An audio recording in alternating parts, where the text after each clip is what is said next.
There's one thing about the Black Phone that really ruined an otherwise really quite fabulous film. I really enjoyed it for the most part. And on the surface, if I didn't dig too deeply into it, it would have been a great thrill ride. But I didn't like the fact that the phone rang. And I will explain what I mean by that with a spoiler warning, as I'm going to have to explain certain aspects of the films. But without spoilers, for the moment, it's a film that I thought was a really interesting concept, relatively well executed. This was released, I believe, originally last year, but it was released in the UK this year, in 2021, of course. And the reason this first caught my attention, well, there are two reasons. The first is that Ethan Hawke plays a character called the Grabber, and needless to say, he is an individual who is kidnapping people. In particular, he is kidnapping children. I love, maybe love is the wrong word, but I always find stories about kidnapped children very fascinating and enjoyable when they're done in film, when they're fictitious. And I thought, okay, this definitely appeals to me. I really like Ethan Hawke. The narrative sounds interesting. I love something that's dark and disturbing. This seemed to tick all of the right boxes, and it did deliver in that regard. The beginning, maybe the first kind of 10-15 minutes, I thought were a little slow. It was obviously trying to set up the scene and give us some information about certain characters, and I completely get why they did that. I just don't think it was very interesting. But once the main kidnap happened, Finney is kidnapped by the Grabber, and the majority of the film is about his experience being kidnapped and also his sister's experience, which I will talk about in a moment. After that point, I adored every second of it. And then I started to overanalyze it, and it got a little bit more negative than I would have liked. But generally, I found it thrilling. It didn't rely on too many jump scares. It was a lot more psychological, but there were a few moments that took you by surprise. There were a few things that I thought were a bit unrealistic. For example, there were a lot of kidnappings that were happening before this one main kidnapping, and yet Finney decided to approach the I don't want to say too much actually about how the kidnap happened with him, but he got himself into a situation where he really wouldn't have done that.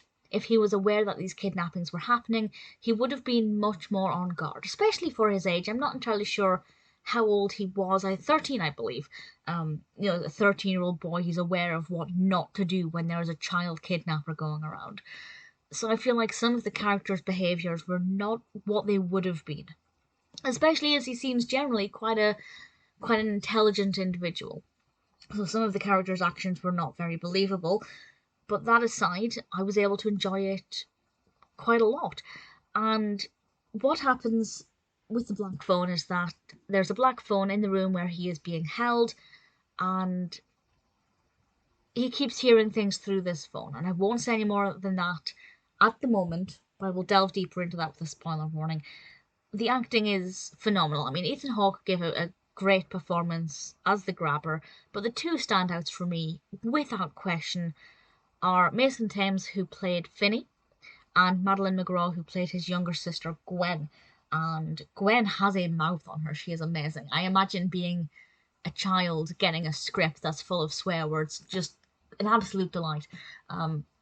But she gave a really emotional performance, and there's one scene where she's screaming and sobbing, and I can't even imagine how physically and emotionally exhausting that scene would have been to film. But I thought she was absolutely incredible. They both were really truly fantastic. In terms of the atmosphere, very atmospheric. The fact that Finney is held in kind of this one main room, I feel like some of the camera angles weren't that great. I didn't really get a true perspective of the space. Maybe that was intentional to make it feel a bit more uncomfortable and uncertain, but generally I just felt like it was being filmed in different rooms. Whereas it was obviously he was held in the same place. So that bit was something that I thought could have been done a little bit better. And aside from that, visually it was appealing. As I said, some jump scares, not too many, which is something that I really appreciated. It definitely made you think more than it did make you jump, or at least with me, that was certainly the case. And is it predictable? No, I don't think it's the most predictable. I kind of had a rough idea of what might happen, but generally speaking, it's not that predictable. It is apparently based on the short story, The Black Phone, by Joe Hill. I haven't read the short story, but if you have and know how it compares, please feel free to let me know. But generally, the narrative I thought was well enough developed. The screenplay is written by C. Robert Cargill and also Scott Derrickson, who directed the film. I don't usually give number ratings for a film, but if I had to, 6.8 out of 10. It's not quite. That's an IMDb rating, by the way. It's got 7 out of 10 on IMDb, which is a very respectable rating, and to be honest, higher than I was expecting. But maybe 8 out of 10 for me as a general rating, 6.8 out of 10 for an IMDb rating. I enjoyed it, but the problem here, and this is a spoiler from now, I'm going to explain what happened. The actual ending worked well. I do think that the brother kind of realised things just out of the blue suddenly, though. I don't think the way he came to his realisation of where Finney was made a lot of sense. We didn't get to see that thought process. It just snapped. He just kind of twigged. And that didn't really make much sense at all to me. I feel like we needed to know more about the characters of the grabber and his brother and their relationship and what their day-to-day lives were like in order for that to make sense. But given the fact that the film is an hour and 45 minutes, maybe an hour and 40 minutes, it would have run on for too long if they did that. So either way. But also the phone. I don't know exactly what the director or indeed the writer of the screenplay or the short story was getting at with this phone. I think it's maybe open to interpretation. But I think the fact that Gwen has very prophetic dreams, the fact that her mother could hear voices and was told to do things, means that maybe Finney, as the mother's son, also had some kind of similar experience, and that's how he was, as I said, big spoiler, that is how he is able to hear the voices of the previous victims. That is how they are speaking to him, because he has a similar gift, if I can use that word. I guess it depends on how you look at it. That would make sense, I get it. But why was the phone ringing? If he just picked up this disconnected phone and then heard the voices that way, that would make sense.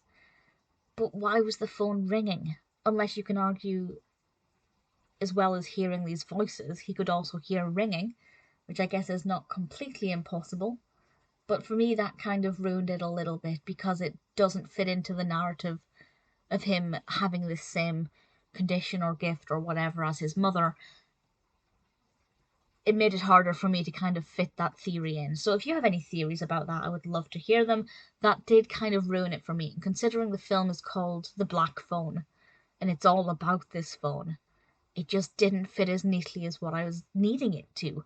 So that kind of did ruin it a lot for me. But because that wasn't impacting his ability to escape, well, I guess it kind of did, because that's how he got instructions. But in terms of him escaping and how that happened and how he was found, none of that revolves around the black phone, so it didn't hinder the development of the narrative as such. I just didn't buy into it as much as I perhaps could have done. And maybe that's overanalyzing it, but I kind of can't help doing that. I did thoroughly enjoy the film.